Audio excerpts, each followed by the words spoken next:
Nascemos de uma mulher forte. Ela inspira o mundo que queremos construir. De mulheres seguras e donas de si. Determinadas, elas são capazes de iluminar famílias, comunidades.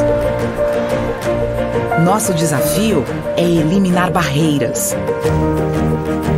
Formamos uma teia para apoiar, abraçar, libertar.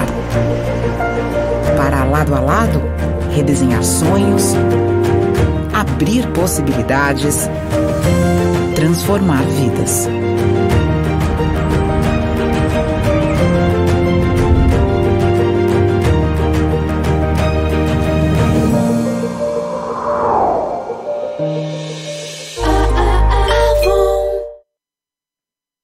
Olá, boa noite a todas e a todos. Meu nome é Regina Célia, eu sou gerente de causas do Instituto Avon e estou aqui com vocês no 15º encontro do Fórum Brasileiro de Segurança Pública. Essa mesa, que é coordenada pelo Instituto Avon, vai falar sobre intervenções estatais e violência de gênero. Estamos aqui muito, super, mega bem acompanhadas pela doutora Adriana Cruz, juíza titular da 5ª Vara Federal Criminal do Rio de Janeiro, pela Ana Paula Oliveira, cofundadora do movimento Mãe de Manguinhos, e Juliana Farias, do Núcleo de Estudos de Gênero Pagu Unicamp, e estarei como mediadora. Mas antes, vamos apreciar uma poesia da Mídria, pode ser? Eu tenho um problema. Meu ascendente é em Áries. E eu tenho outro problema, é que eu sou a menina que nasceu sem cor. Para alguns eu sou branca, para outros eu sou preta, para muitas e muitos eu sou parda, ainda que eu sempre tenho ouvido dizerem por aí que parda é cor de papel. E a minha consciência racial, quando me chamem de parda, fique tão bamba quanto a autodeclaração de artista pop quando pratica afroconveniência. Eu sou a menina que nasceu sem cor porque eu nasci num país sem memória, com amnésia, que apaga da história todos os registros e símbolos de resistência negra, que embranquece sua população e trajetória a cada brecha, que faz da redenção de Khan a sua Mona Lisa, obra-prima da miscigenação, e ode ao milagre da miscigenação, calcado no estupro das minhas ancestrais, na posse de corpos que nasceram para serem livres, na violação de ventres que nunca deveriam ter deixado de serem nossos. E eu tenho outro problema. Eu não sei dar cambalhota. E não importa que para alguns eu seja a menina que nasceu sem cor, que falte melanina para minha pele ser retinta, que os meus traços não sejam tão marcados. O colorismo é uma política de embranquecimento do Estado que por muito tempo fez com que eu deixasse de lado os traços genéticos do meu pai herdados. Me odiasse, me mutilasse, meu cabelo alisasse. Meninas pretas não brincam com bonecas pretas, mas faço questão de botar no meu texto que pretas e pretas estão se amando, porque me chamam por aí de parda, morena, moreninha, mestiça, mulata, café com leite, marrom, bombom. E esse corpo moreno, cheiroso e gostoso, é um corpo delgado, da cor do pecado, e me faz tão bem ser feitizada enquanto quase perfeito padrão de mulata exportação. Um outro problema que eu tenho é que meu passe livre sempre acaba antes do final do mês. Eu sou a menina que nasceu sem cor e isso me dá o privilégio de ser a menina que tem livre acesso a muitos espaços, mas que no final do dia parece não pertencer a nenhum deles de fato. Eu sou a menina que nasceu sem cor, mas sempre que convém alguém, minha negritude vai saltar aos olhos, e isso só me faz pensar o quanto o mito da democracia racial no Brasil é de... Se você sabe de onde veio sua tataravó, pode ter certeza que você é uma pessoa branca, de origem europeia, italiana, portuguesa. O único brasão que sobrou na minha família foi o da desestruturação e da pobreza. Cara, gente branca. Se você não tem sangue preto nas veias, tem nas mãos. Tá na hora de derrubar a porra da estátua dos bandeirantes e valorizar o sangue preto que escorreu no solo da construção nada gentil desse país. O Barbosa, Bolsonaro tentam apagar a escravidão, queimam os registros sobre esse holocausto. Então, se for preciso, a gente resgata as nossas raízes nos dentes. Vai entender que a nossa gente é filha de Dandara do meu quilombo. Nos dê forças, para que não tenhamos vergonha das histórias que carregam os nossos corpos. Por muito tempo, eu fui a menina que nasceu sem cor. Mas um dia gritaram-me, negra! E eu respondi.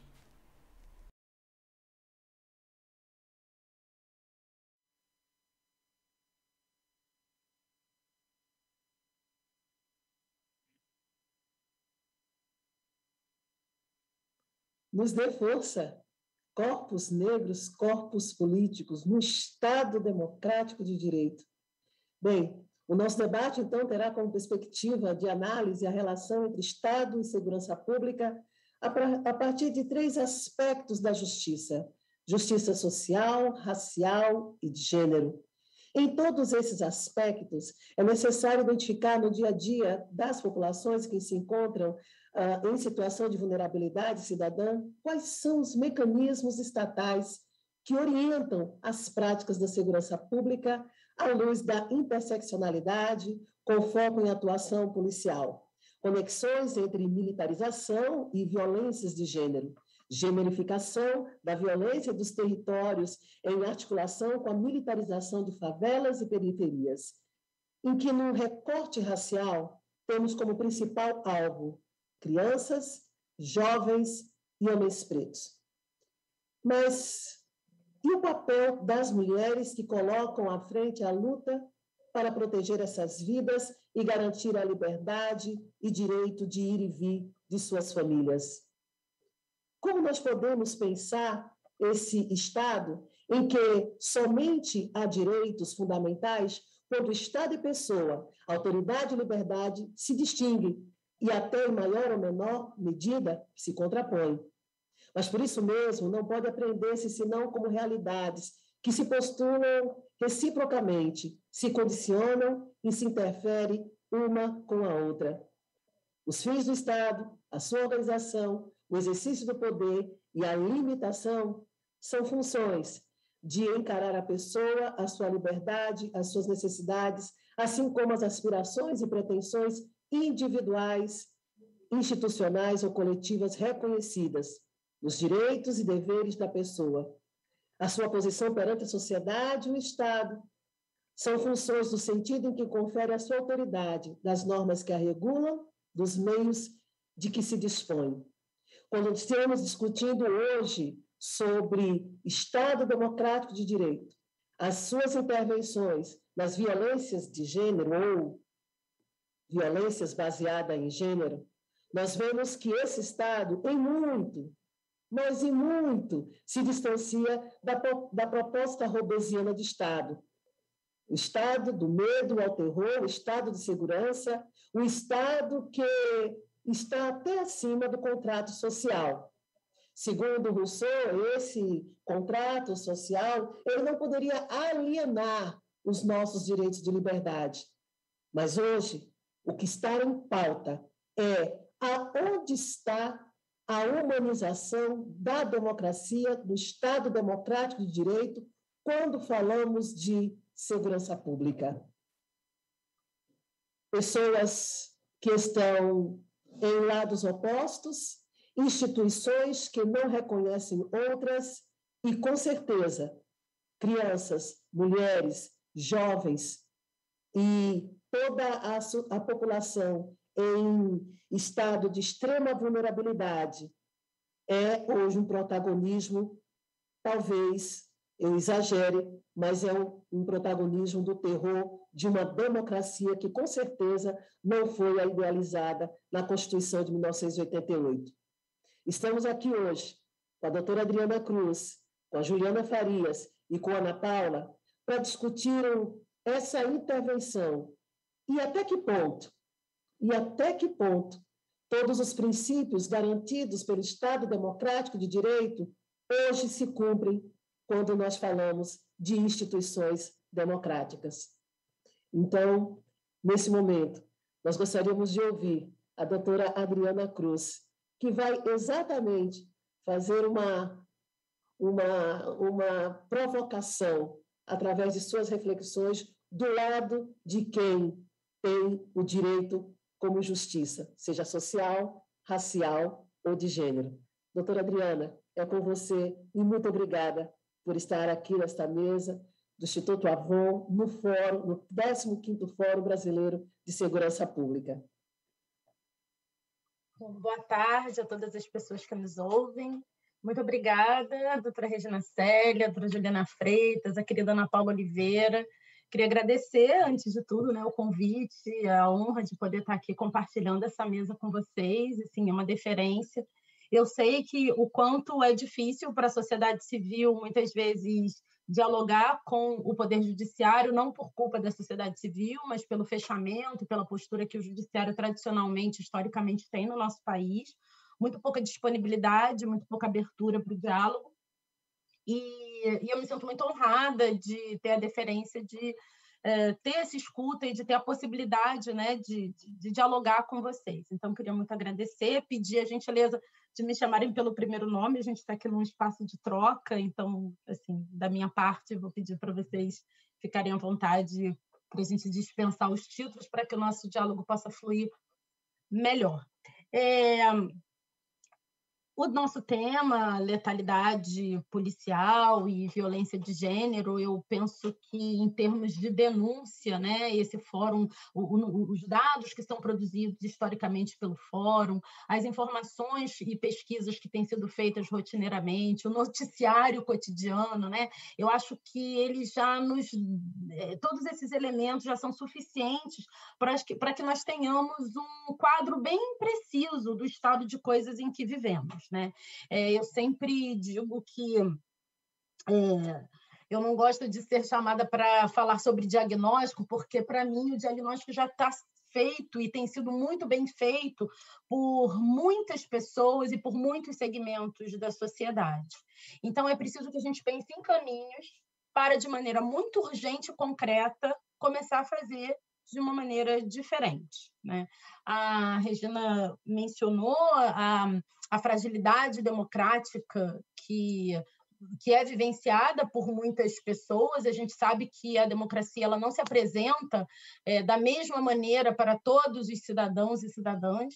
Na semana passada, nós estávamos no Encontro Nacional dos Juízes e Juízes Negros, nós temos um coletivo, não somos uma associação, e assumimos a responsabilidade de estabelecer o debate do racismo, dos reflexos do racismo dentro do Poder Judiciário, de pensar caminhos, né? E fazemos um encontro anual também em diálogo com a sociedade, que é um momento muito mais em que a gente escuta a sociedade civil do que a gente fala. Né? Um encontro que não é um encontro de juízes para juízes, é um encontro em que nós, juízes, paramos para ouvir, né, aquilo que a sociedade tem para compartilhar com a gente.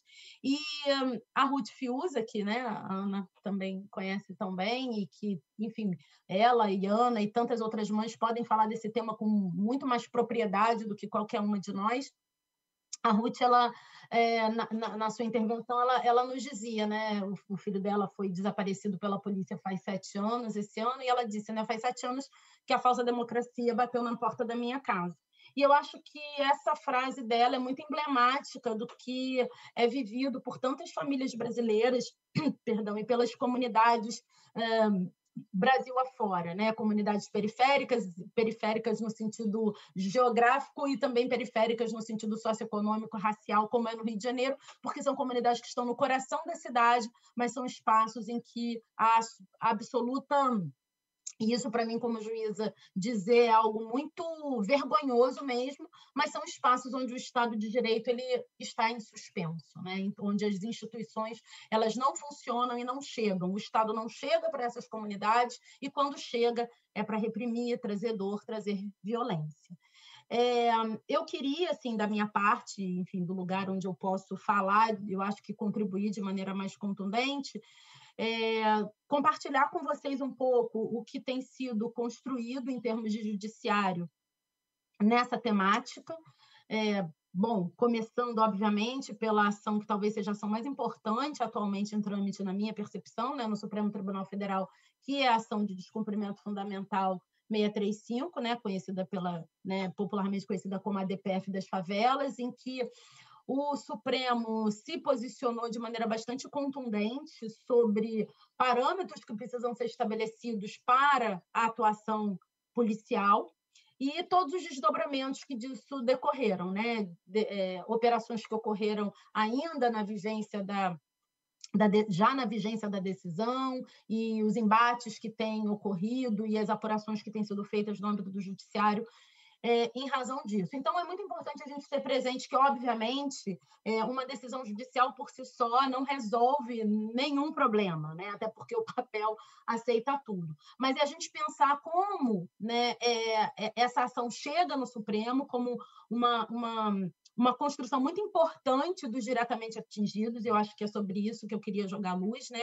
Como a sociedade começa a se apropriar também desse espaço como um espaço seu, porque isso também é algo que é importante, eu acho, a gente dizer, né? Tradicionalmente se coloca o judiciário lá e a sociedade aqui. E, óbvio, o judiciário é que vem construindo e reforçando toda uma lógica, uma racionalidade, uma forma de se relacionar com a sociedade que reforça essa distância.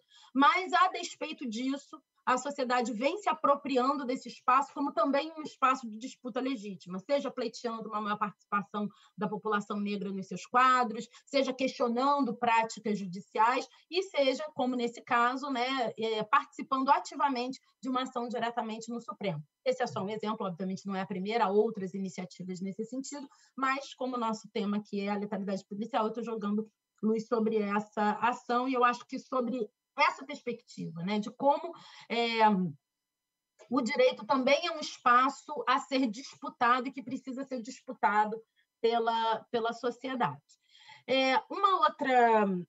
Numa outra, digamos assim, num outro caminho, né, e também dialogando com essa questão diretamente com a forma como as operações policiais ocorrem nas comunidades Brasil afora, o Superior Tribunal de Justiça, para quem não é familiarizado com o direito, né, o Supremo julga questões constitucionais e o Superior Tribunal de Justiça é a corte que tem a atribuição de uniformizar a interpretação e a aplicação da legislação federal no país. Então, o Código de Processo Penal e o Código Penal são leis federais e, portanto, o Superior Tribunal de Justiça, ele tem por missão dizer para todos os tribunais, é ele que diz qual é a leitura a ser feita desses dispositivos. Como eu interpreto o Código Penal, como eu interpreto o Código de Processo Penal, como ele se aplica, né? Então, né, no exercício dessa função, o Superior Tribunal de Justiça ele tem se debruçado sobre algumas questões muito diretamente relacionadas à questão da atuação das forças do Estado, especialmente em comunidades de Brasil afora. Digo especialmente porque a gente sabe que, embora a legislação seja igual para o país inteiro, a gente sabe que as forças do sistema de justiça atuam de maneira diferente, esteja num bairro de classe alta, esteja num bairro de baixo poder aquisitivo. Então, a forma como a polícia atua num bairro como Leblon, Gávea, Aldeota, Boa Viagem, não é igual à maneira como ele atua em Manguinhos, na Rocinha ou em alguma outra comunidade aí Brasil afora. Então, esses casos que chegam ao Superior Tribunal de Justiça, em geral, dizem respeito, né, a essas comunidades, e por isso eu estou referindo, né? Bom, o Superior Tribunal de Justiça deu uma decisão muito importante nesse sentido, né? O ministro Rogério Schietti foi o relator. Ele tem demonstrado uma preocupação muito grande nos seus votos em trazer questões, não endereçar apenas aquela situação em concreto, mas contextualizar aquele caso particular que está sendo analisado num contexto mais amplo. E, recentemente, houve o julgamento de um habeas corpus tratando sobre os parâmetros de cumprimento de mandado de busca e apreensão.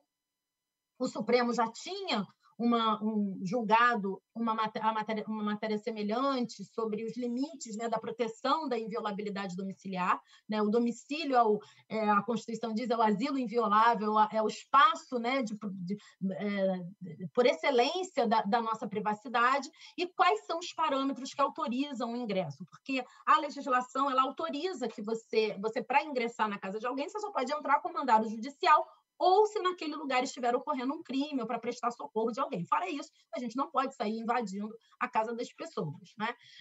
Porém, a compreensão dos lares pobres no Brasil como lares merecedores da proteção da privacidade domiciliar não tem sido uma prática, infelizmente, que a gente observa, né? Então, como a própria Regina falou, são as instituições democráticas, né? É o Estado de Direito bastante fragilizado em relação a um determinado universo de pessoas.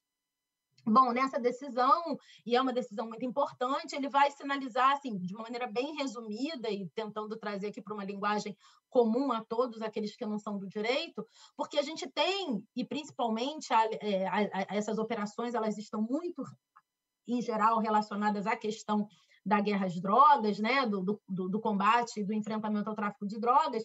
E o crime de tráfico de drogas, ele é um crime que você, em tese, pode praticar com várias condutas, digamos assim, né? Se você tiver com você uma substância, você está praticando. Se você vender, você está traficando. Se você tiver em depósito, você está traficando.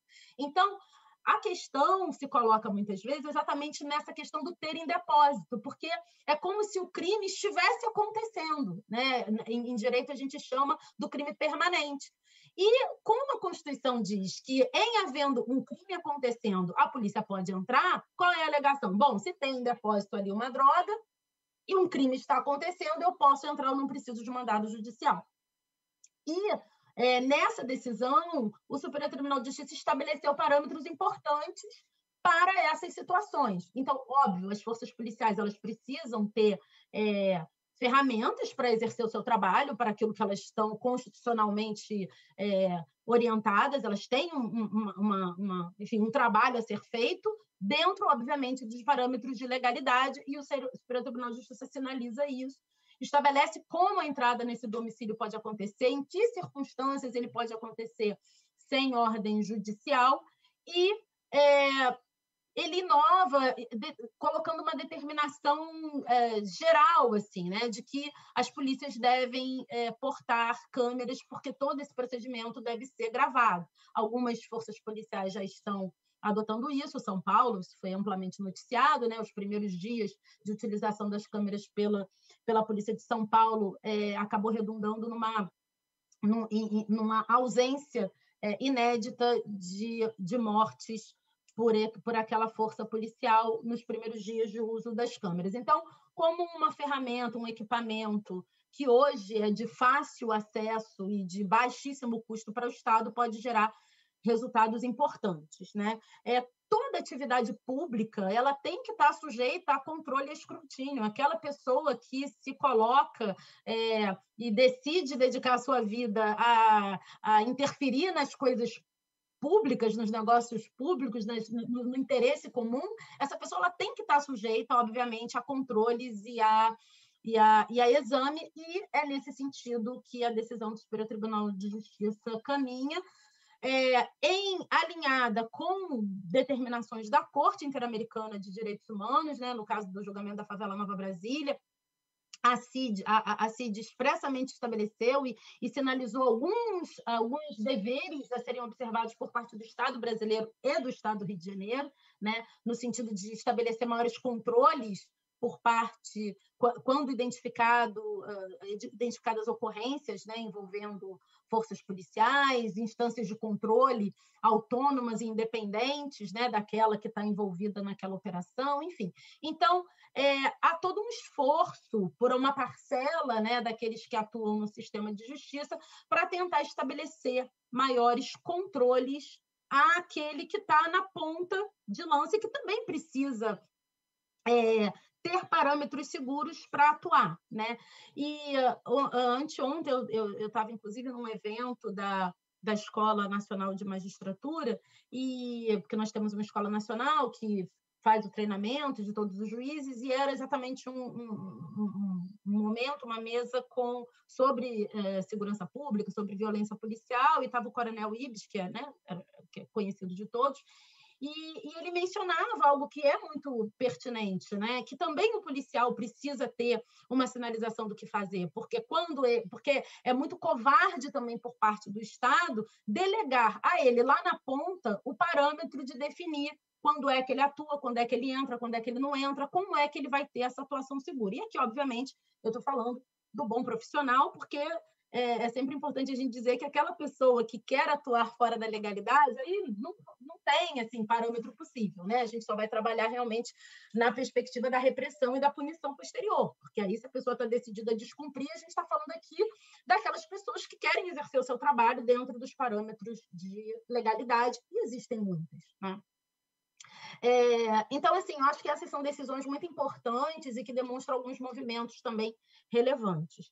E, já me encaminhando para finalizar, todos esses atravessamentos, e isso também é uma preocupação que parcela, né, da magistratura hoje tem, a gente sabe que está marcada não apenas, né, pelo recorte social das comunidades e de locais de baixo poder aquisitivo, mas principalmente, né, pelo recorte racial e pelo recorte de gênero, pelos números de violência que a gente tem em relação a mulheres negras, em relação à população LGBTQIA+.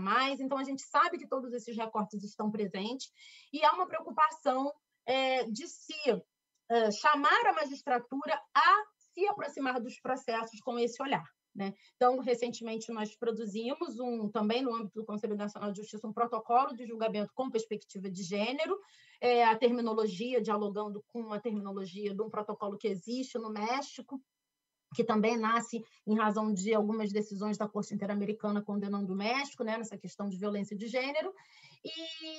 Mas a gente procurou trazer no protocolo também um olhar, né, assim, do gênero pensado na perspectiva racializada, né, porque só existem, as coisas são amalgamadas, a gente não tem como separar. Então, a gente está preocupado em estabelecer formas de lidar com o processo de uma maneira diferente, né? E no âmbito do Conselho Nacional de Justiça, eu sou membro do Observatório de Direitos Humanos, que foi criado agora na gestão do ministro Fux. Há membros da sociedade civil, eu estou lá como magistrada, e a gente tem apresentado algumas propostas, e eu apresentei uma proposta ao Conselho, uma proposta encaminhada, né, pelos movimentos de mães, com a Ana Paula, né, a Ana Paula também participou dessa construção, como várias outras mães, e a ideia era, existe hoje no Poder Judiciário uma resolução, desde 2018, do Conselho Nacional de Justiça, que trata do plano de atenção à vítima de crimes e atos infracionais. Essa resolução foi adotada em atenção a uma recomendação da Assembleia Geral das Nações Unidas. Todos os Poder Judiciário de todos os países deve ter um plano de atenção a vítimas de crimes e atos infracionais.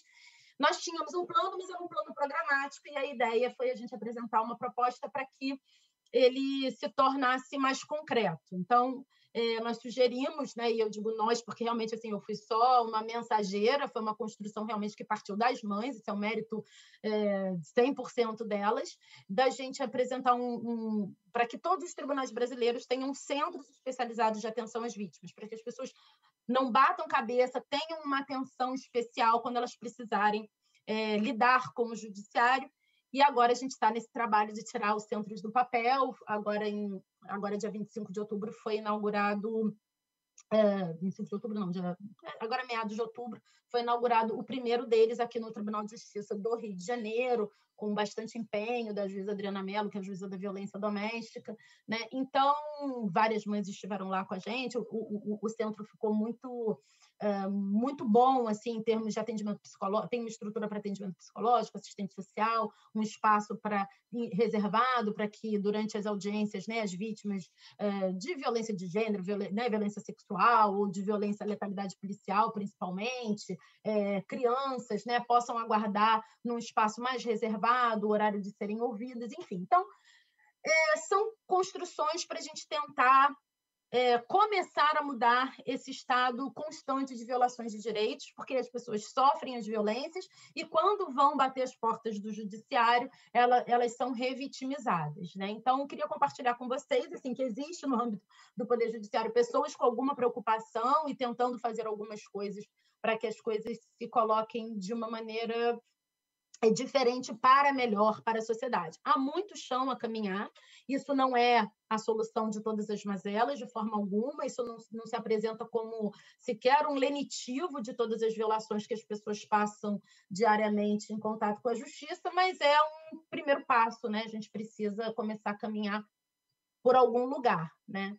E é isso, assim, eu acho que era isso que eu queria compartilhar, queria mais uma vez... agradecer a oportunidade do diálogo, me colocar à disposição também, sempre para dialogar, parabenizar pela iniciativa e, enfim, me coloco aqui à disposição para a troca que vocês avaliarem necessário. Maravilha, Adriana, maravilha. Gostei muito quando você começou a falar que os diagnósticos já estão feitos, mas é preciso construir caminhos. Né? E é interessante que esses caminhos que precisam ser construídos, eles precisam ter uma maior ativação de uma cidadania não é? Onde a população, eu achei muito interessante que exatamente no conteúdo dessa cidadania ativa, a população, né, a sociedade, ela precisa se apropriar do judiciário para ter esse espaço para chamar de seu, né? Agora, será que, né, de que maneira, né, essa aproximação ela tem ocorrido? Parece que ela tem ainda tido muitos desafios e os diálogos, né, em alguns aspectos, né, esses diálogos ainda não estão sincronizados. Estão sincronizados numa categoria, mas aquela categoria que está lá no dia a dia, como você bem falou, né, da questão da abordagem policial, que está no dia a dia das periferias, das comunidades, parece que ainda não acertou esse tom, né? Não acertou ainda esse ritmo, que não é novo, na verdade, é um ritmo que deveria estar se implantando desde 1988, desde a Constituição, mas, é claro, da letra, né, ao fato, à realidade, é muito discutível e muitas barreiras existem. Eu costumo muito dizer que existe um livro do Dermeval Saviani que fala sobre escola e democracia. E ele fala aqui nesse livro que a democracia ela é exatamente esse princípio como ponto de partida, ela é essa liberdade como ponto de partida, mas ela não é o exercício como ponto de chegada, não é? E nós estamos enfrentando muito disso hoje com relação às abordagens, com relação à forma como a Polícia e Segurança Pública, parte dela, ainda bem que não são todos que comungam dessa mesma atividade, se relacionam hoje com a população. E é por isso que a gente vai chamar aqui a Juliana Farias, o Núcleo de Estudos de Gênero, né, do PAGU, da Unicamp, e vai falar um pouco sobre essa visão, né, da academia à justiça. Estamos falando nesses três pontos, da justiça social, a justiça racial e a justiça de gênero. E aí eu queria que a Juliana mostrasse aí um pouquinho, falasse um pouco para a gente como é que a gente poderia aproximar mais esse discurso da Adriana, que é um discurso que é construído todo na prática, e ela sustenta isso, e a gente vê muito isso. Como é que esse discurso, quando chega na academia, ou a academia chega próximo desse discurso, como é que a gente transforma isso em pesquisa e como é que a gente chama também esse povo, que precisa do espaço judiciário, do espaço da pesquisa e da vida para se apropriar também. É contigo, Juliana. Muito obrigada, Regina. Eu queria agradecer demais por esse convite, o convite do Fórum Brasileiro de Segurança Pública. Para mim, de fato, é uma honra estar aqui com vocês hoje, né? Não só com Ana Paula Oliveira, né, que é uma querida amiga, já poderia dizer, né, de tantos anos, e estar aqui com a doutora Adriana, desculpa, não vou conseguir tirar o doutora, e com essa organização toda da Regina, muito acolhedora nesses dias, para falar de um assunto que é duro, né, que é difícil, e é muito importante, Regina, quando você coloca a responsabilidade da academia nesse debate, né? E eu acho que é, de fato, dessa maneira que eu venho tentando encarar, né? Depois de passar tanto tempo percorrendo algumas instâncias de Estado com essas mulheres, como Ana Paula, né? Eu sempre digo que eu aprendi muito mais com as mães e familiares de vítimas do que na minha formação como pesquisadora, né, que os livros vieram depois, a formação acadêmica veio depois, né? Eu não teria como olhar para o Estado, e aí necessariamente, né, o tema dessa mesa, as intervenções estatais, eu não teria como olhar para isso do meu lugar, né, de mulher branca, como a gente diz no Rio de Janeiro, do asfalto, né, com uma trajetória cheia de privilégios. Eu não teria como olhar para essas intervenções com os olhos que eu consigo enxergar hoje se não fosse o aprendizado que toda a convivência e esses anos, né, com as minhas grandes professoras, que são Ana Paula, todas as mães de Manguinhos, Dalva, da Rede contra a Violência, Patrícia Oliveira, Márcia Jacinto, e todas elas, né? Eu acho que foi uma trajetória que é a partir desse lugar que eu me aproximo dessa violência e dessas intervenções. Então, para mim, olhar para as intervenções estatais é necessariamente enxergar uma gestão militarizada, tanto dos territórios quanto dos corpos. E aí eu acho que é um ponto que aproxima muito, né, da reflexão que a Adriana trouxe, porque as casas, as habitações dos territórios periféricos, né, elas precisam também fazer parte desse debate de uma maneira muito central. A gente não pode privilegiar um olhar em detrimento de outro, né? E eu acho que falar das habitações, né, assim como a gente fala da violência física que atinge os corpos, assim como é importante que a gente fale também dos xingamentos, né, de violências que não ficam marcadas. Eu acho que isso apareceu no debate da terça-feira, que a mediação foi feita pela Beatriz Acioli Lins, aqui no fórum, né, nesse encontro, e eu construí, então, a minha fala no sentido de corroborar com esse ponto de vista, né, de não hierarquizar violências, da gente ter um olhar aberto, e é isso que eu venho tentando fazer nas minhas pesquisas, por isso esse período de experiência na pesquisa junto ao Núcleo de Estudos de Gênero PAGU foi tão importante para mim, porque foi possível entender que esse território, né, que para mim eu enxergava com uma lente específica, que é uma lente que prioriza a execução sumária como um problema e colocava as outras violências em segundo plano, né, eu mesma me vi num lugar de ter que repensar esse olhar, né? Porque enquanto as mães me diziam das suas dores e de como era difícil, né, vencer tantas violações que acontecem não só no momento da execução do filho, mas depois, né? E certamente a Ana Paula vai trazer toda a análise dela a respeito dessa violência de Estado, né? Eu entendia também que elas mesmas falavam de outras violências e de outras violações para as quais a própria academia precisava prestar atenção, né? Então, eu vou trazer aqui alguns exemplos, né, que escutei em momentos diferentes de pesquisa para a gente refletir sobre essas especificidades da violência, né? O primeiro deles foi uma situação que aconteceu em Acari, e uma moradora, numa roda de denúncia, ela pediu desculpa por ter que fazer uma intervenção. Ela falou assim: olha, eu queria muito falar sobre uma coisa que eu não sei se era o espaço aqui, mas aconteceu outro dia, eu estava trabalhando, minha casa foi invadida, minhas 2 filhas estavam em casa, e a mais nova ainda estava dormindo, a mais velha estava já arrumada para ir para a escola. Os policiais invadiram a casa, arrombaram a porta, entraram xingando minha filha mais nova, deram um chute nas costas da minha filha mais velha, que já estava saindo para ir para a escola. A marca do coturno ficou no uniforme dela, e eles xingaram minha filha, que estava dormindo, enfim. E aí ela terminou essa fala dizendo: daqui a pouco eles estão estuprando minhas filhas.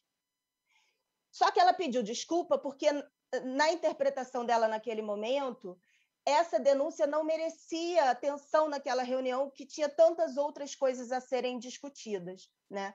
Eu saí de lá pensando muito sobre o porquê disso, né? Isso tem muitos anos já, né? Foi antes de eu começar a caminhar para tentar aprender um pouco dos estudos de gênero, né? E eu fiquei pensando muito sobre como que o terror que o Estado produz durante essas intervenções, né, ele vive nesse daqui a pouco estão estuprando minhas filhas, é tão grave e tão produtor desse terror rotineiro e cotidiano quanto outras violências que talvez sejam mais explícitas ou talvez mais possíveis de serem visibilizadas, como uma execução sumária, como uma chacina ou como uma agressão que fica marcada no corpo, né? A marca do coturno do policial ficou no uniforme da filha, mas não ficou no corpo da filha. Só que isso não inviabiliza que aquela ação necessariamente militarizada, porque a gente está falando de marca de coturno, é esse mesmo coturno que pisa de forma violenta no chão da favela, né? E que pisa de forma violenta naquele território, porque a favela também é entendida como um território que precisa ser civilizado, controlado, assim como essas terras aqui em que vivemos no período colonial foram também invadidas para serem civilizadas, para serem controladas pelo colonizador, né? E essa lógica, ela se atualiza, né? Mas ela não perdeu essa atitude, né, de hierarquias entre determinadas ações, determinadas intervenções do que se constituiu como braço armado do Estado, né? Então, se num momento a gente enxerga esse território como um território habitado por selvagens, pessoas consideradas sem alma, né, que precisavam aprender determinada religião, e a gente caminha no tempo, por exemplo, para o momento do Código de Obras de 37, que o governo entendeu que os moradores de favelas que estavam sendo levados para os parques proletários, eles precisavam aprender a utilizar o vaso sanitário, né? E não existe nada, né, do que eu conheça da história das favelas mais gritante em termos de uma pedagogia civilizatória do que isso, né? E isso também diz respeito à casa, porque isso é você dizer que aquelas pessoas não sabem cuidar de suas casas, né? Então, se em algum momento a favela ela foi vista como o grande foco irradiador das doenças na cidade, era considerado o câncer da cidade, né? Depois isso se transforma no grande foco irradiador da violência. Esses territórios passam a ser enxergados assim. E essa criminalização, né, que se cola nos territórios de favela e periferia, ela está necessariamente atrelada à racialização desses territórios. E também, e aí eu acho que é o outro ponto desse debate de hoje, né, a generificação desses territórios.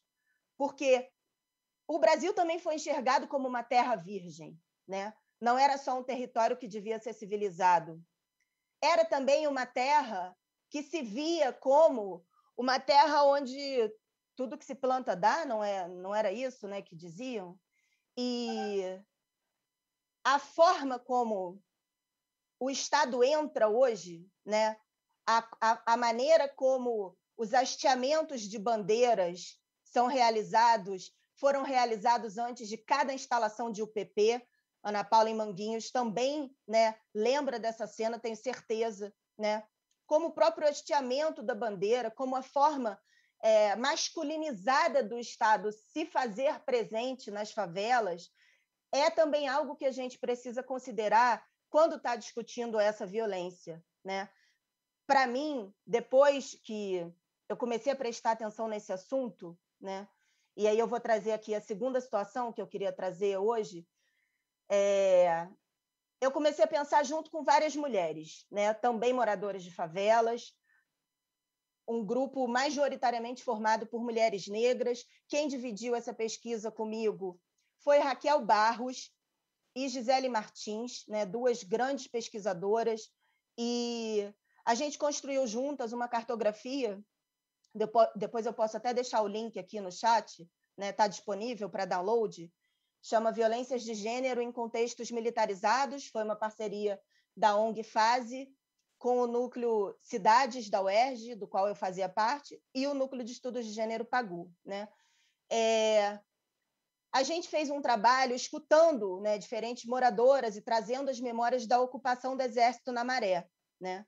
E uma situação que também chamou muito a nossa atenção e que, para mim, resume isso que eu estou tentando trazer aqui como essas especificidades, né, de violências menos gritantes, é que um dos soldados do Exército estava do lado de fora de uma casa, enfiou o cano do fuzil, pela janela, dessa parte da janela, ele alcançou uma panela de feijão e mexeu o feijão com o cano do fuzil.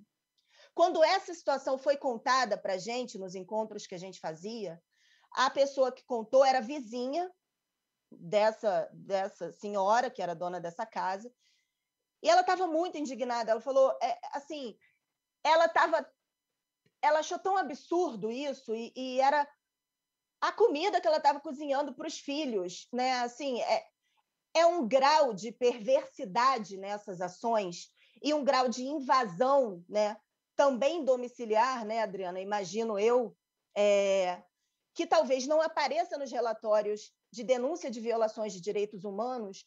No entanto, preenche um lugar, né, na experiência daquela pessoa nesse contexto militarizado, que é uma situação de completa violência, né?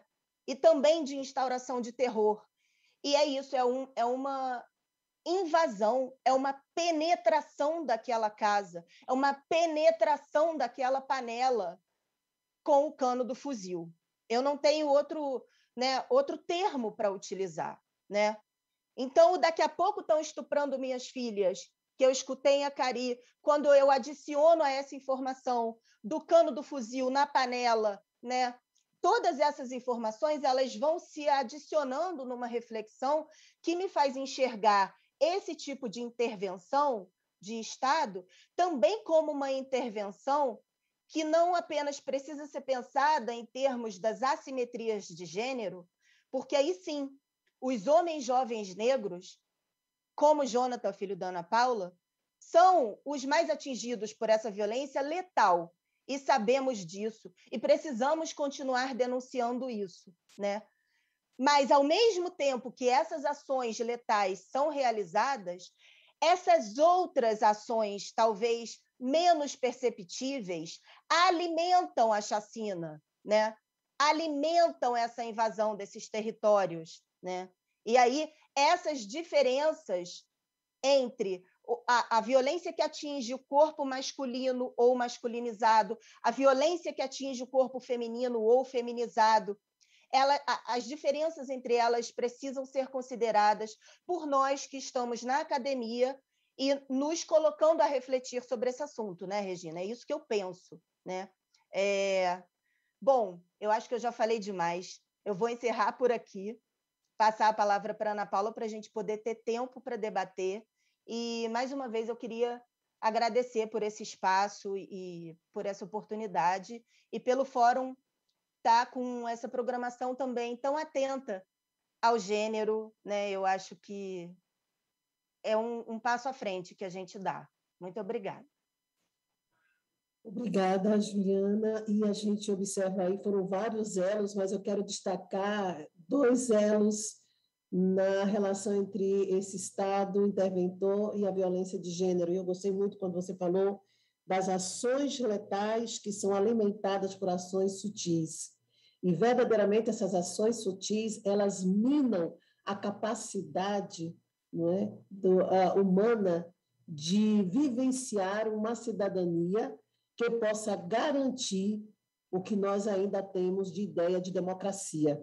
A democracia está vivenciando um momento de grande perigo, não é? E essas fragilidades têm a ver com a desvalorização dos corpos humanos, em especial do que nós estamos tratando aqui, dos corpos pretos, e, consequentemente, eles estão inviabilizando qualquer perspectiva, se essa prática, se essa toada, né, se aprofundar, qualquer perspectiva da gente entender de um Estado livre, justo e que tem uma proposta de equidade social que possa realmente garantir o princípio a qual nós buscamos o tempo todo do nosso dia a dia, que é o princípio da dignidade humana.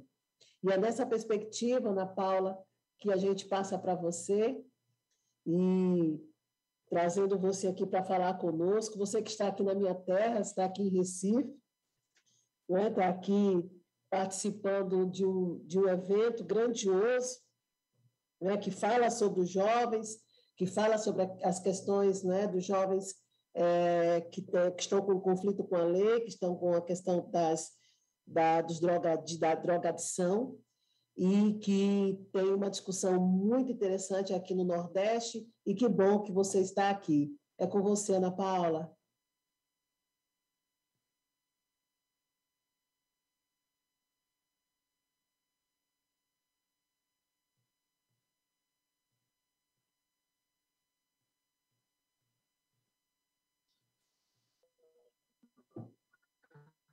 Quero agradecer o convite, né? Estou muito honrada de estar te conhecendo, Regina Célia. Olha, eu acho que... Será que eu caí? Está congelada. Não, você está falando, você está com a gente, pode falar. Está congelada. Não, estão me ouvindo?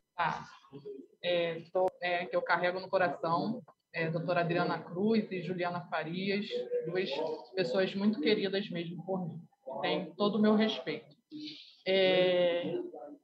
Eu acho que o debate no campo da segurança pública ele não pode se esgotar nunca, né? Porque, infelizmente, a gente tem uma política de segurança pública que é pautada no extermínio da população preta favelada, né?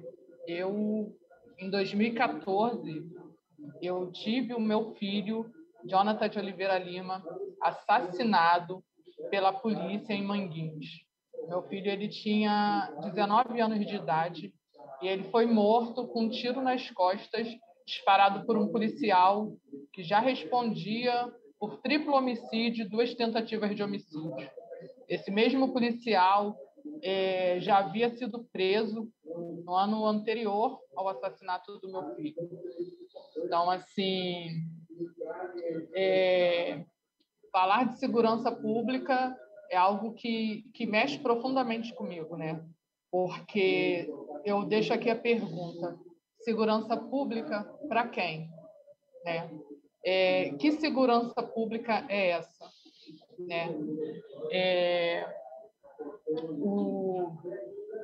E eu acho também, né, que mais pessoas que, assim como eu, que foram afetadas, que são afetadas todos os dias, diariamente, por essa violência de Estado, tem que estar cada vez mais ocupando esses espaços, sabe, de debate, porque a gente traz uma realidade, né, uma vivência que é fundamental seja compartilhada. E aí eu pergunto, o que a gente pode, né, sair daqui, o que a gente pode estar juntas construindo? Porque, assim, já são 7 anos, já se passaram 7 anos do assassinato do meu filho e até hoje nenhuma justiça foi feita. E eu fico me perguntando o que a gente pode fazer, né? Porque é uma coisa que muito me angustia, porque não parou, infelizmente não parou no meu filho, né? Infelizmente não parou no Jonathan. E a gente vê todo dia acontecendo, todo dia são crianças, jovens, homens, mulheres sendo assassinadas por quem tinha obrigação, né, de zelar por essas vidas. São pessoas pagas com nosso dinheiro, né? E assim, elas têm muita certeza da impunidade. A polícia no Brasil, ela tem muita certeza da impunidade, né? E essa impunidade faz com que cada vez mais eles sigam matando. Infelizmente,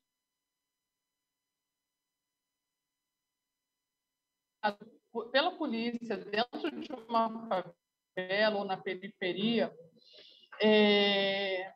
para nós não fica só a dor de perder um filho, né? Mas todos os dias a gente carrega a dor de lutar pela memória desse filho, né? Porque, infelizmente, para esse Estado não basta apenas assassinar o corpo o corpo dos nossos filhos, dessas pessoas que moram nas favelas, do meu povo, né? É preciso também desumanizar. E para mim foi muito, muito, muito doloroso ter que passar por isso, além de perder um filho assassinado aos 19 anos, com tanta vida pela frente. Meu filho ser assassinado com um tiro nas costas. Infelizmente, ainda ter que passar por isso, né? De tirar forças, né? Algumas mães falam que essa força vem do útero. Acredito que sim, mas também do coração. O tamanho do amor que a gente carrega pelos nossos filhos. Mas a gente tem que conseguir forças para tentar, de alguma forma, buscar essa verdade. Então, somos nós, as mulheres pretas, moradoras de favelas, que temos que fazer ainda o trabalho de investigar, o trabalho de periciar, o trabalho de correr atrás das instituições que deveriam ter esse papel de fazer esse trabalho. Somos nós que fazemos. E isso também traz um grande adoecimento. Eu já compartilhei algumas vezes que eu achei, né, assim, o caso do Jonathan é um caso que sai um pouco, né, da curva, porque a gente sabe que apenas 2% dos casos de homicídios cometidos pela polícia é investigado. A grande maioria dos casos não são investigados, né? Então, assim, quando o caso do meu filho teve uma investigação, graças à coragem de outras mulheres da favela de Manguinhos, que quiseram testemunhar o que viram, né? O caso tem uma investigação e chega a um tribunal de justiça, lugar onde eu achava que eu iria realmente encontrar a justiça, que a justiça ia ser feita. Mas já são 7 anos numa busca por essa justiça, e quando aconteceu a primeira audiência, que foi quase um ano após o assassinato do meu filho, o que eu encontrei no Tribunal de Justiça do Rio de Janeiro foi mais criminalização. O que aconteceu ali foi eu ver meu filho sendo julgado, enquanto o assassino dele seguia ali como vítima. Então, assim, durante esses 7 anos, nessa caminhada, por verdade, por memória, por justiça, acima de tudo, é uma caminhada pela vida dos que ainda estão vivos, né? E que a gente não quer que morra, que a gente, de alguma forma, mesmo estando destroçadas, faltando um pedaço da gente, a gente faz alguma coisa para preservar essas vidas, né? A gente tenta deixar alguma contribuição para que as vidas nas favelas sejam respeitadas. E nesses 7 anos, assim, eu vi muitas mães adoecerem e morrer. Nesse mês de novembro, um mês em que a gente, né, comemora a consciência negra, mas acho que deveria ser todos os dias, porque o Brasil, infelizmente, é um país racista que mata e encarcera o seu povo preto. Então, acho que essa consciência tem que ser de todos os dias, essa luta tem que ser de todos os dias. E essa luta não pode ser uma luta apenas das mães, muito menos das mães, somente das mães que perderam. Eu acho que todas as mães, a gente precisa mobilizar outras mulheres, outras mães, antes que elas percam seus filhos, que elas possam juntar forças com a gente pela vida dos seus filhos. É muito triste para mim ouvir de amigas, né, pessoas, mulheres pretas de favela, que têm medo de engravidar, têm medo de ser mãe, têm medo de colocar um filho preto nesse mundo, porque sabe que esse filho vai sofrer. Então, isso é muito difícil. Nesse mês de novembro, completou 3 anos de uma das mães de Manguinhos, a Janaína, mãe do Christian. Christian, ele tinha 13 anos quando ele foi assassinado em Manguinhos, quando jogava bola no campo de futebol. A Janaína, ela adoeceu de tristeza, depressão, ela acabou falecendo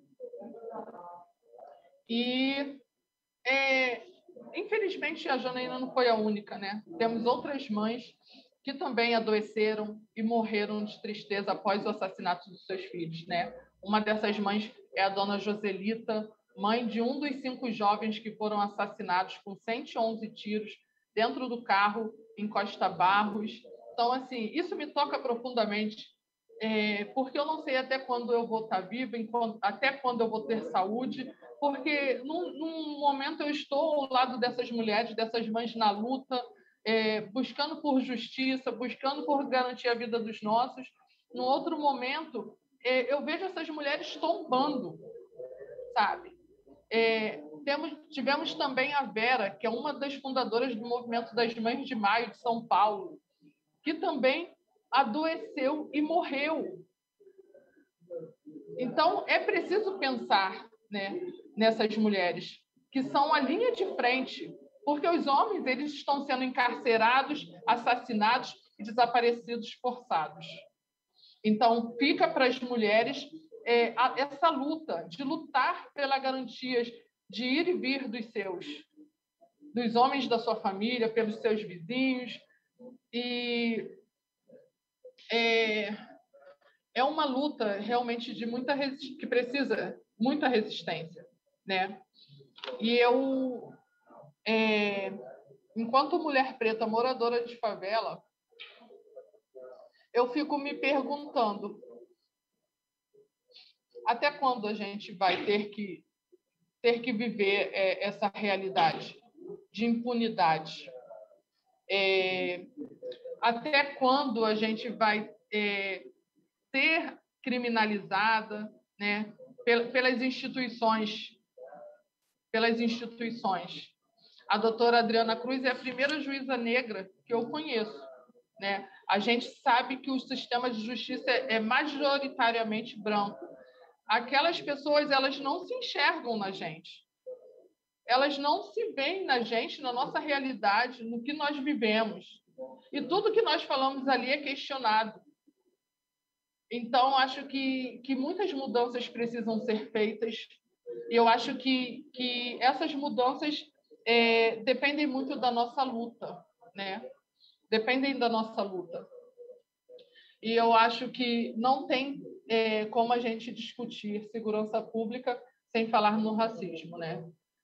Já que a maioria das pessoas que são assassinadas por essa política de segurança pública são pessoas negras. Eu acho que é um pouco disso, né? É falar também que a polícia brasileira é a polícia que mais mata no mundo, né? E o que dá esse fortalecimento para que essa polícia continue matando? Eu acho que a gente tem feito, tem enfrentado muitas lutas. É muito importante ter essa junção, né, da favela, academia, a gente ter apoiadores. Como eu já falei antes, essa luta não pode ser uma luta só nossa. A gente vem, sim, conseguindo algumas conquistas através das nossas lutas, né? O centro de acolhimento que a doutora Adriana falou é uma dessas conquistas. E assim, quando meu filho foi assassinado, eu ouvi muito. As pessoas falavam, deixa para lá, não vai dar em nada. Mas foi muito mais forte do que eu. Eu não tive opção, eu não tive escolha, né? E eu jamais iria deixar que o meu filho se tornasse apenas mais um número para a estatística de violência. O Jonathan, ele tem uma mãe, ele tem um pai, tem uma irmã, ele tem uma família, amigos que o amam. E enquanto eu viver, enquanto eu respirar, Todos os dias eu peço para ter saúde, para ter forças e coragem, porque realmente é preciso ter muita coragem, porque a gente está enfrentando um Estado organizado, né? A gente sabe, a gente está enfrentando um Estado que mata uma vereadora. A gente está enfrentando um Estado que entra todos os dias nas favelas, invadem casas, né?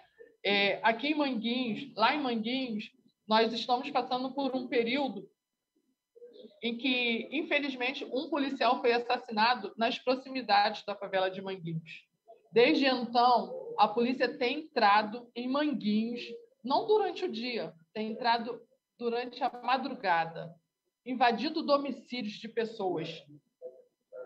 Nesses dias, eu estava ouvindo um vizinho comentando na rua onde eu moro, que ele foi na padaria e tinha uma senhora comentando que teria que trocar a fechadura da casa da filha porque os policiais encapuçados entraram de madrugada e a filha dela acordou com as filhas, com as crianças, chorando. E quando foi ver, a casa estava invadida pelos policiais. E assim eles têm feito, né? Pessoas morreram durante essas atuações deles nessa semana, mas a gente segue resistindo, lutando e não vamos dar nenhum passo atrás, porque a vida nas favelas, elas importam, e muito. É isso, eu agradeço. Muito obrigada, Ana Paula. É uma fala muito tocante, real, que fideliza o dia a dia das populações pretas no nosso país. É uma fala que reforça muito a perspectiva trazida por Adriana Cruz com a questão sobre a relação entre diagnóstico e construção de caminhos e a aproximação da população à questão de uma justiça, de uma justiça de fato e direito que possa legitimar, não é, o que nós estamos trabalhando aqui, que nós queremos construir uma cidadania ativa, onde o princípio da dignidade humana seja realmente algo concreto, algo real, e vai também, né, corrobora, na verdade, traz muita musculatura a fala da Juliana Farias, né, que tem esse olhar crítico da academia, mas quando eu falo de um olhar crítico da academia, que a academia tem que ter, não é um olhar crítico apenas que teoriza e que apresenta modelos, mas quando ela fala dessa proposta pessoal dela de, não, agora eu vou me envolver. E aí, quando ela começa a se envolver, ela vê o descortinamento de uma teoria velada e que muitas vezes precisa dessa doxa, não é? Precisa desse modus vivendi, operantes, para que a gente possa verificar exatamente isso que você falou. Uma luta por uma memória, por uma verdade e por uma justiça, cuja caminhada seja de resistência para a preservação da vida. Eu acredito que essa questão que você colocou e que eu tentei aqui, não é, sintetizar, é algo muito forte, e que não é um forte para ir às lágrimas, não. É algo que gera uma indignação pedagógica, e uma indignação pedagógica onde, amei a sua convocação, não são só as mães de Manguinhos, ou as mães de Maia, ou as mães das praças, ou até mesmo ali, não é? Me lembro do assassinato ali na Candelária, não é? Não é só aquilo, né? São todas as mães, não é? São todas as mães, são todas as famílias.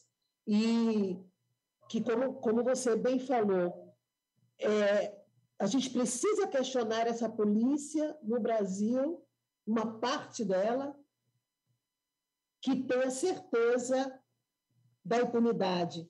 E por isso, como disse ali Juliana, mexe a canela de pressão com, não é, o cabo de um fuzil. Bem, é uma pena, a gente tem pouco tempo, mas nós temos aqui algumas perguntas. E aqui nós temos a Valdilene, que está aqui prestigiando a Júlia, né? Que você é orientadora dela, né, Júlia?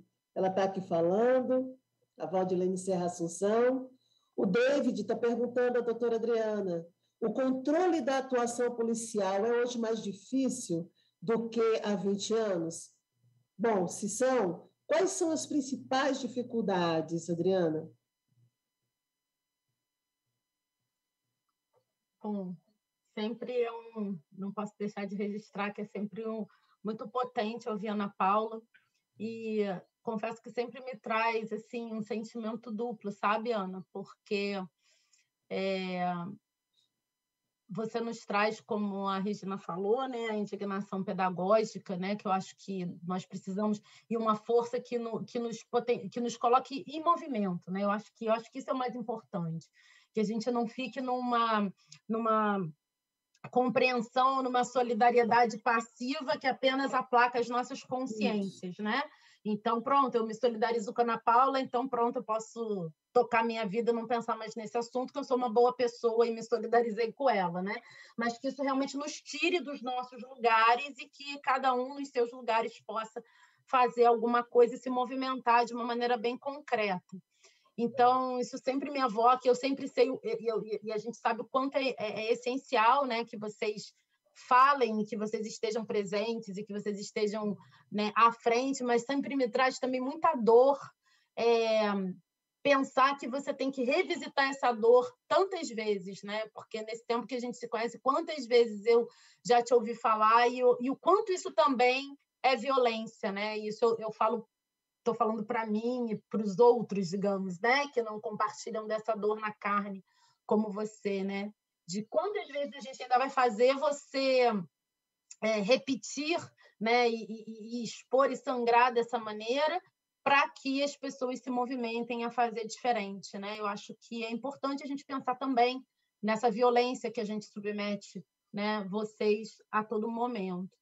E bom, assim, eu quero também, assim, por uma questão de transparência, eu não sou juiz estadual, essa é uma dinâmica que é muito mais afeta aos colegas que atuam no Estado, né? Eu sou juíza federal, aqui no Rio a gente teve a situação da intervenção e, por conta disso, algumas situações foram deslocadas para a Justiça Federal, mas isso é algo, digamos assim, na nossa rotina, algo que não é o comum, o ordinário. Então, eu não acompanho como juíza, digamos assim, muitas situações envolvendo no meu dia a dia, porque o universo de crimes, a minha vara é criminal, mas o universo de crimes com os quais eu trabalho é um pouco diferente, né? Então, eu não teria como, assim, eu só falo daquilo que eu sei, sabe, gente? Eu não dou pitaco sobre o que eu não conheço. Então, realmente, eu não conheço essa prática e não sei como isso tem se implementado no dia a dia, se para pior ou se para melhor, né?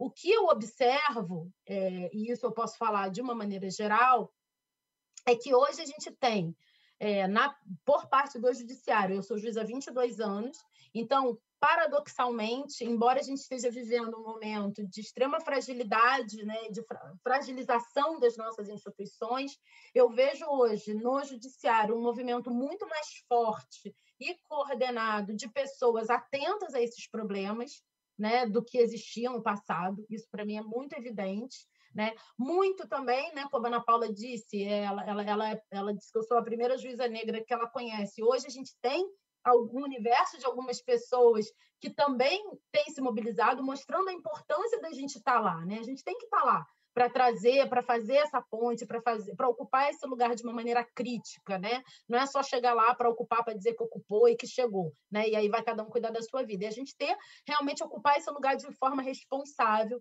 Então, hoje existe um contingente grande de juízes nesse caminho. Então, a gente tem um coletivo de juízes negros, e a gente criou agora também um fórum de juízes e juízes contra o racismo e todas as formas de discriminação, para chamar também os colegas não negros, que, como a Ana Paula também falou, são a maioria. Então, se a gente não caminha com eles, a gente não faz nada, né? A gente não consegue realizar nada.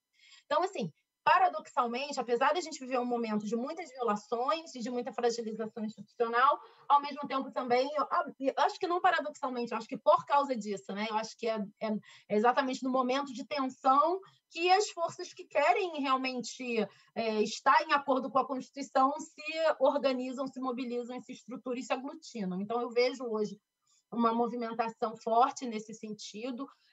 Em termos de formação mesmo, hoje os juízes, quando eu entrei na magistratura, essa questão nem se colocava. Hoje os juízes, na sua primeira semana na magistratura, eles têm formação sobre questões raciais, sobre questões de gênero, que era uma coisa que era impensável, talvez, alguns anos atrás. Então, eu acho que, assim, numa corrida de maratona, num longo prazo, né, a gente não pensa, infelizmente, a gente não consegue prospectar para curto prazo, mas prospectando médio e longo prazo, eu vejo, assim, eu tenho um olhar de esperança, sabe? A gente conseguiu agora que o CNJ alterasse a resolução dos concursos para incluir na temática, como matérias obrigatórias, direito antidiscriminatório, racismo, gênero. Então, a nossa ideia de propor essa alteração, que partiu, uma iniciativa que partiu de um GT, que foi criado com juízes negros para pensar políticas judiciárias antirracistas, e a nossa ideia de propor isso veio num sentido de tentar criar um círculo virtuoso, ou seja, na medida em que o concurso exige, as universidades vão ser obrigadas a endereçar esses temas também na formação, e quem sabe a gente não vai ter aí profissionais do sistema de justiça como um todo, nas polícias, no Ministério Público, na magistratura, daqui a um tempo, chegando nessas instituições com uma outra formação, com uma outra construção, uma construção mais afinada, né, com aquilo que determina a Constituição. Eu sei que hoje a gente passa por um momento de muitos ataques a algumas instituições, né? É importante a gente pensar o quanto se busca também fragilizar o Ministério Público como uma instância autônoma, e o próprio Ministério Público se repensando também como uma instituição que não vai atuar só exclusivamente, né, como aquele que promove a ação penal e que está ali exercendo o direito de punir do Estado, mas também o Ministério Público como protetor da sociedade, né, como aquele que promove a justiça. Então, existem movimentos importantes também dentro do Ministério Público nesse sentido, para que a gente possa tentar, né, encontrar aí caminhos de maior controle por parte dessas instituições. Porque o controle externo da atividade policial ele precisa ser feito pelo Ministério Público de maneira efetiva, e, para isso, obviamente, essa instituição precisa ter autonomia, ferramentas e formação para isso. Então, assim, em resumo, eu não sei, e seria leviano da minha parte dizer, se hoje é mais difícil do que foi há 20 anos. O que eu posso dizer da minha vivência e da minha observação é que hoje existe, de maneira mais estruturada, pessoas trabalhando para que esse controle aconteça, né? A gente teve aí uma ferramenta importante das audiências de custódia, isso também fruto de uma movimentação também das defensorias e da sociedade civil, e a luta que se vem travando, né, para se implementar as audiências como uma ferramenta também de controle da atividade policial, um mecanismo de prevenção à tortura. Então, assim, é isso, né? A gente vai atacando por vários flancos, institucionalmente existem caminhos sendo construídos, e talvez o que me pareça é que hoje a gente tem uma maior transparência não, uma maior visibilidade dessas violações do que talvez a gente tivesse há 20 anos, né? Elas sempre existiram, sempre estiveram aí, só que hoje a gente tem outras ferramentas para torná-las mais explícitas, né, mais visíveis, e, portanto, nos convocam, talvez de maneira mais forte também, a atuar. Assim, não sei se respondi, peço desculpas pelas minhas limitações, que também são institucionais, mas, enfim, acho que eram essas as considerações. E, mais uma vez, agradecer demais o convite e agradecer a Juliana. Já baixei aqui o link que você mandou, já estou mandando para as colegas todas, e agradecer muito aí o trabalho de vocês. Obrigada, Adriana. Eu também já baixei o link, tá, Ju? Já caiu na rede, é peixe mesmo. O David Marques tem uma pergunta para a Ju e tem uma pergunta para a Ana Paula. Para a Ju, existe hoje alguma política pública que chega com qualidade nos territórios periféricos que estão sendo abordados? Ou o Estado só chega com a polícia? Bom, o Estado, a gente sabe que não chega só com a polícia, né? Mas eu acho que toda e qualquer presença estatal nas favelas hoje, ela não tem como se livrar da lógica bélica, da lógica racista. Eu adicionaria também uma lógica que é misógina, que é LGBTfóbica. Então, assim, alguns profissionais, de forma individual, podem fazer diferença numa UPA, num posto de saúde, numa escola, mas não adianta a máxima, né, da maneira como se olha para as favelas nas cidades, né, como esse território que merece ser controlado, como eu falei antes, né, não adianta ter uma escola funcionando bem se essa escola vai ser atingida por tiros que partem de cima de um helicóptero. Não adianta ter um posto de saúde funcionando bem ou uma UPA funcionando bem se, por exemplo, durante uma operação, quando tem uma ação letal, a vítima é levada já cadáver para dentro da UPA e os profissionais de saúde são obrigados a acolherem ali aquele cadáver numa simulação de que a polícia prestou socorro. Isso acontece também nos hospitais próximos das favelas. Ana Paula acompanhou situações muito semelhantes a essa, que aconteceram com vítimas de Manguinhos, né? Não foi uma, não foi duas.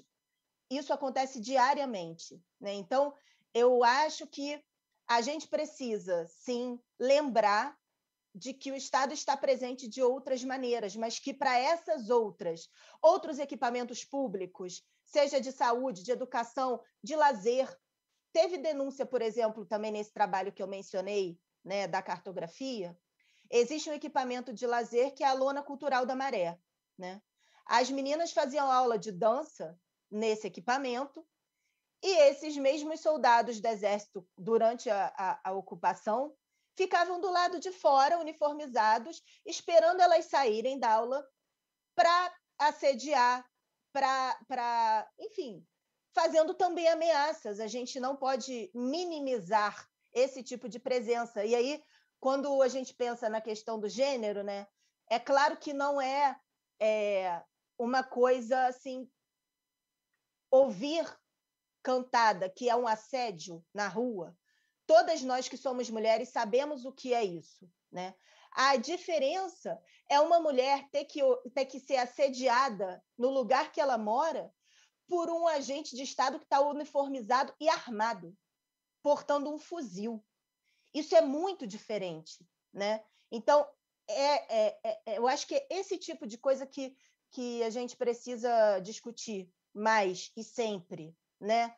Não diminuir esse assédio, que é um assédio produzido por um agente que está armado, que está dirigindo um tanque de guerra dentro de um território que as ruas são mais estreitas e que aquilo é um equipamento que vai apavorar, né? Então, assim, não é dizer que o Estado chega só com a polícia, mas, infelizmente, existe uma lógica bélica que perpassa todas as ações de Estado no Brasil, ainda mais agora nesse governo, né? Então, assim, já vou concluir, mas eu acho que eu preciso falar disso, porque é uma coisa que a gente, às vezes, pensa que não tem nada a ver. O veto de absorventes tem tudo a ver com a ocupação militarizada de favelas, porque o veto dos absorventes ele foi um veto do presidente para um grupo muito específico de mulheres que seriam as beneficiárias desses absorventes, que são as meninas que cumprem medida no socioeducativo, que são as estudantes de escola pública. Então, rejeitar esse absorvente para essas mulheres é desconsiderar o mesmo sangue que se derrama no chão da favela, porque é o mesmo sangue dos corpos negros. As pessoas que menstruam e que não mereceram absorventes por esse olhar são os corpos que não servem a esse projeto político bélico, porque são os corpos que foram considerados lá em 2007, chamados por Sérgio Cabral, que era governador do Rio de Janeiro, de fábrica de produzir marginal.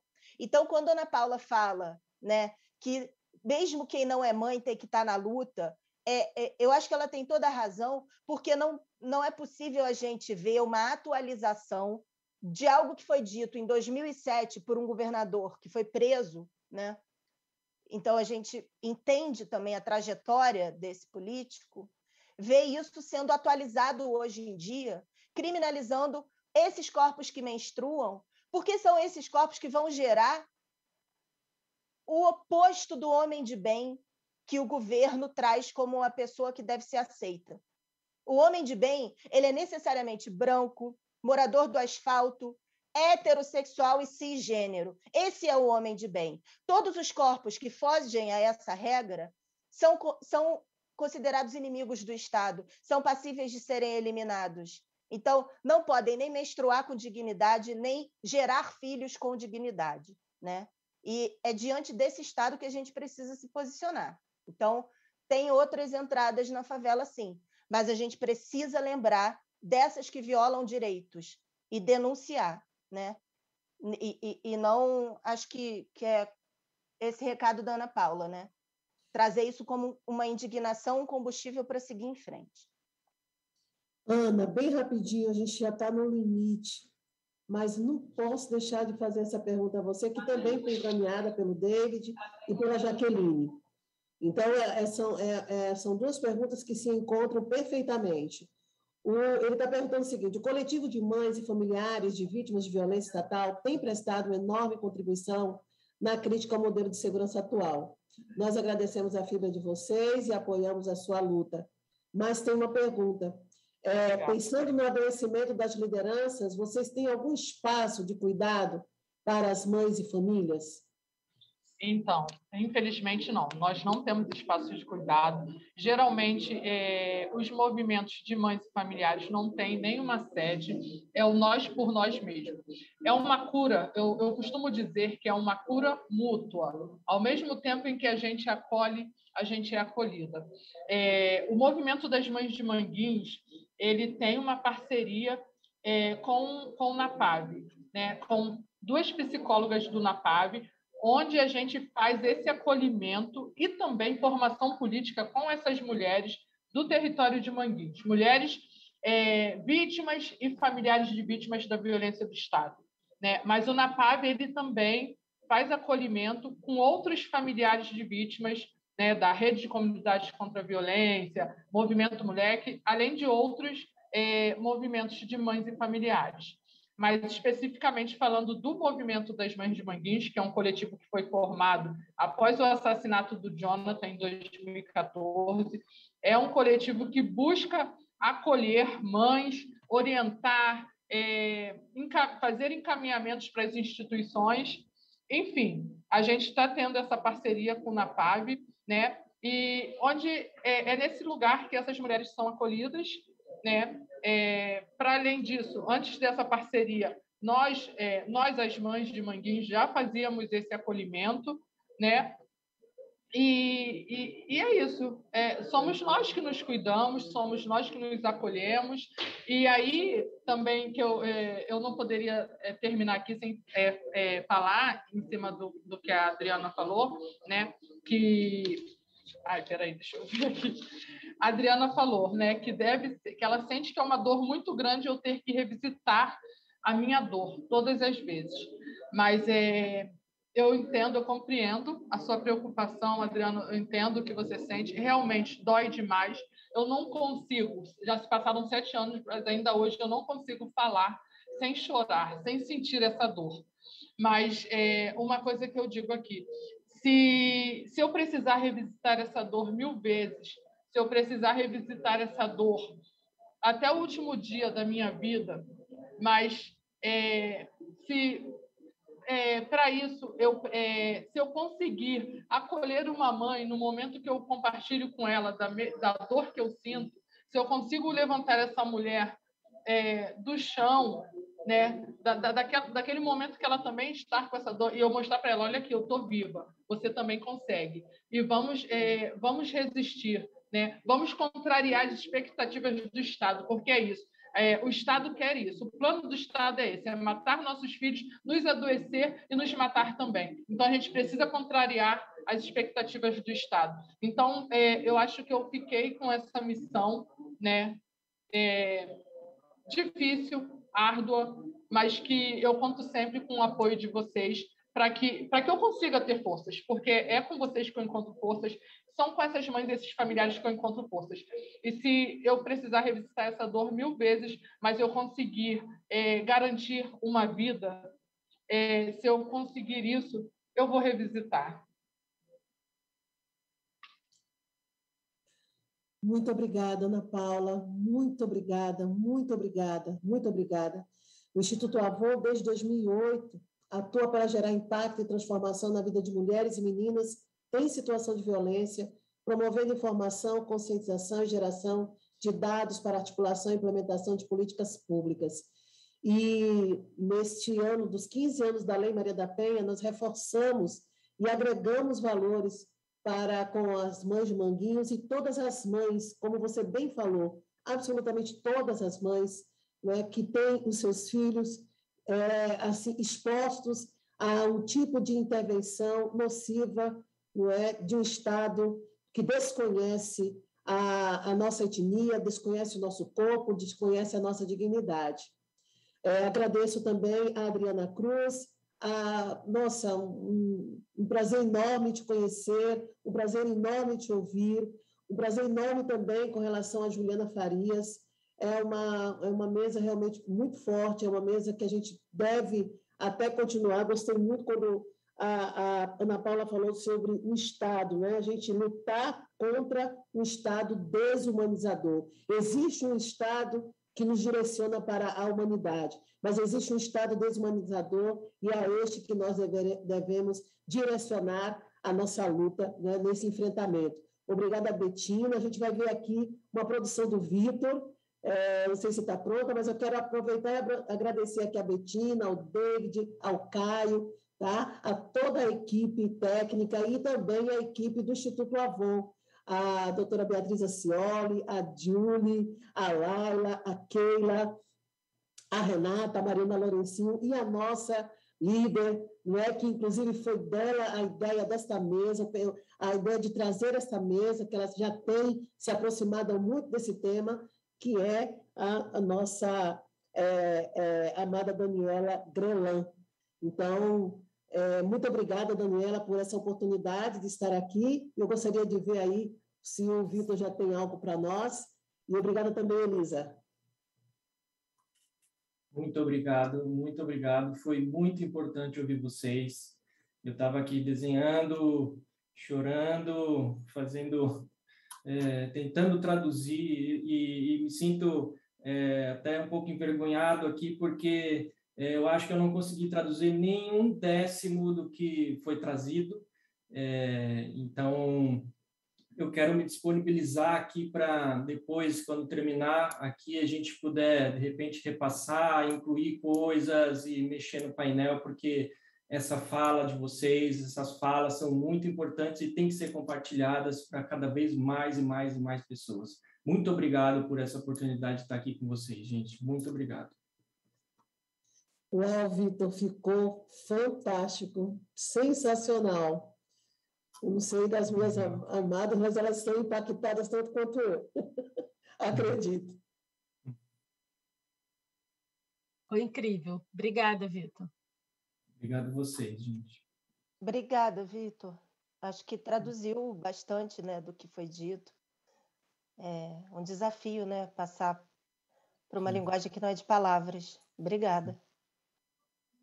Também quero agradecer, Vitor. Eu já me identifiquei ali com a mãe, com o coração ali. É isso. Então, a todos vocês que nos assistiram até agora, muito obrigada. 15º Fórum Brasileiro de Segurança Pública, Intervenções Estatais e Violência de Gênero, uma mesa que tem o apoio do Instituto Avon, já há 18 anos, com você, mulher, porque você não está sozinha, com a família brasileira. Muito obrigada e até mais, se Deus quiser.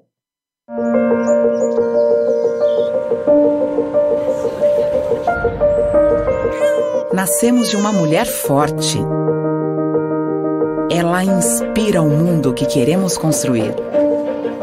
De mulheres seguras e donas de si. Determinadas, elas são capazes de iluminar famílias, comunidades. Nosso desafio é eliminar barreiras. Formamos uma teia para apoiar, abraçar, libertar. Para lado a lado, redesenhar sonhos, abrir possibilidades, transformar vidas.